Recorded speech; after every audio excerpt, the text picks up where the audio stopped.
आज हमारे पास जो एपरेटस है उसका नाम है एफईटी कैरेक्टरिस्टिक्स। तो एफईटी कैरेक्टरिस्टिक्स का मतलब है एफईटी की इनपुट और आउटपुट कैरेक्टरिस्टिक्स को हम देखेंगे। तो एफईटी का फुल फॉर्म होता है फील्ड इफेक्ट ट्रांजिस्टर।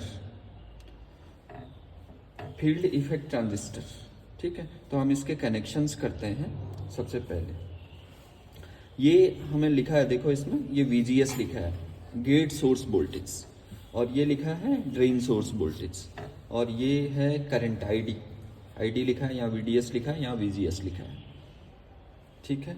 तो हमारे पास ये इसका सर्किट डायग्राम है। तो VGS को सबसे पहले अगर हम देखें तो एक बैटरी से इसको कनेक्ट कर दें। तो VGS यहाँ पे लिखा है, पॉजिटिव को पॉजिटिव से कनेक्ट कर दिया हमने, और नेगेटिव को नेगेटिव से कनेक्ट कर दिया, नेगेटिव से कनेक्ट कर दिया, ठीक है। अब दूसरी चीज, इतना सर्किट कंप्लीट हो गया। गेट को किससे कनेक्ट करना है? नेगेटिव से। गेट को किससे कनेक्ट कर दिया? नेगेटिव से, सप्लाई के नेगेटिव टर्मिनल से। गेट हमेशा रिवर्स बाइस होता है फिटिंग, गेट कंट्रोल करता है आईडी को, इसी वजह से इसका नाम फील्ड इफेक्ट ट्रांजिस्टर पड़ा। जो गेट सोर्स वोल्टेज होती है वो आईडी को कंट्रोल करती है। उसमें अगर हम ट्रांजिस्टर की बात करें तो ट्रांजिस्टर में कॉमन बेस में देख रहे थे हम कि इनपुट करंट बढ़ा रहे तो आउटपुट करंट भी बढ़ रही, इमीटर करंट जितनी होती लगभग कलेक्टर करंट भी उतनी होती है। यानी कि इनपुट करंट का फंक्शन होता है कलेक्टर करंट, ये बोल सकते हैं। लेकिन यहाँ वोल्टेज की वजह से होता है चेंज, मत वहाँ करंट से चेंज होता है या वोल्टेज से।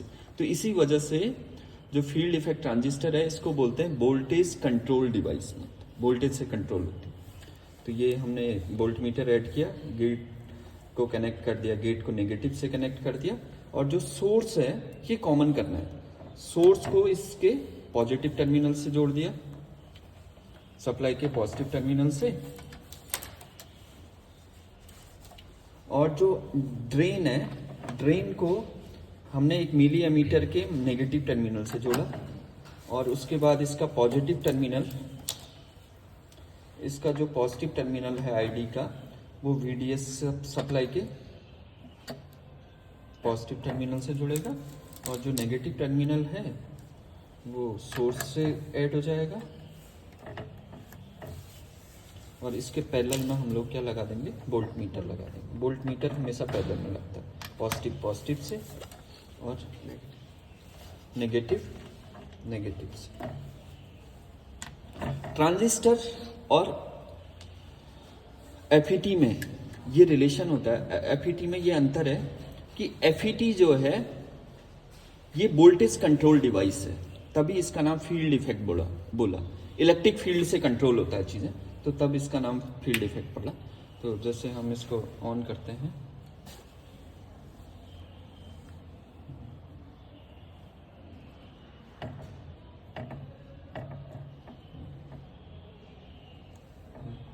देखो जैसे मैं गेट सोर्स वोल्टेज को 0 कर रहा हूँ इन दोनों को, तो ये करंट की वैल्यू मैक्सिमम इतनी जा रही है। अगर गेट सोर्स वोल्टेज बढ़ा रहा हूँ तो करंट कम हो रही है।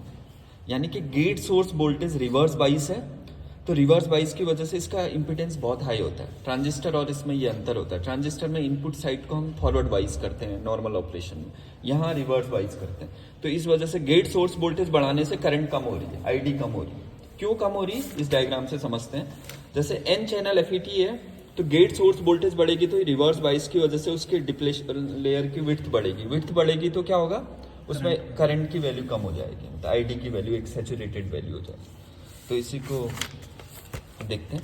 तो इसमें हम इसकी कैरेक्टरिस्टिक्स को कैसे प्लॉट करते हैं। तो सबसे पहले रीडिंग लेने का देखें तो हमें दिख रहा है इस स्केल में, वोल्ट मीटर में 0 से 5 तक कितने डिविजन्स हैं? 10।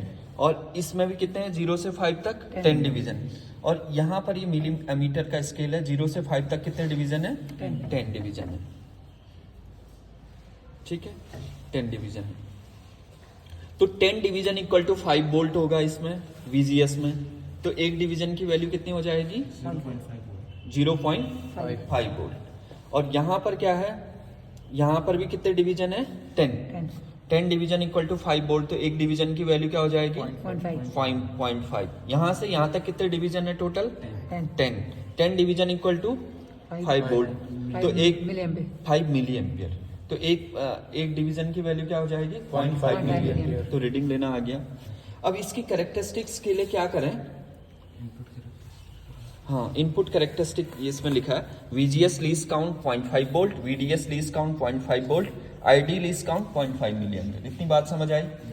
इसके बाद देखो VGS को हम लोग फिक्स कर देते हैं। VGS की वैल्यू को सपोज पहले हम इसको देख लें, VGS को बढ़ा देते हैं, यहाँ पे 2.5 है, यानी कि 4th डिवीजन में 4 इंटू 0.5 करेंगे तो कितना आएगा 2, हाँ 2 माइनस में, रिवर्स बाइस है ना इसलिए माइनस लिखा, तो यहाँ पर दूसरे डिवीजन में रखें सपोज, तो इसकी वैल्यू फिक्स कर दी। सपोज 1.5 कब आएगा 3rd डिवीजन 1.5 में देखा है, तो ID और VGS को बढ़ा के चेक करते हैं, हमारे पास स्लाइड चलेगी। तो ऐसे ऐसे हम लोग क्या देखेंगे, VGS की वैल्यूज को -1.5, -1 वोल्ट, -0.5 वोल्ट, 0 वोल्ट में देखेंगे, और उसके हिसाब से VDS को देखेंगे। अभी लाइट चलेगी, तो VGS की वैल्यू फिक्स करेंगे, VDS और ID में क्या रिलेशन आ रहा है उसको चेक करेंगे। ये हो गया आउटपुट कैरेक्टरिस्टिक्स मतलब। और -4 वोल्ट अगर VGS को बहुत करेंगे तो ये ID लगभग 0 की ओर जाएगा, ठीक है। जैसे VGS बढ़ा रहे तो ID कम हो रहा है, ठीक है। तो ये चीज है। Thank you.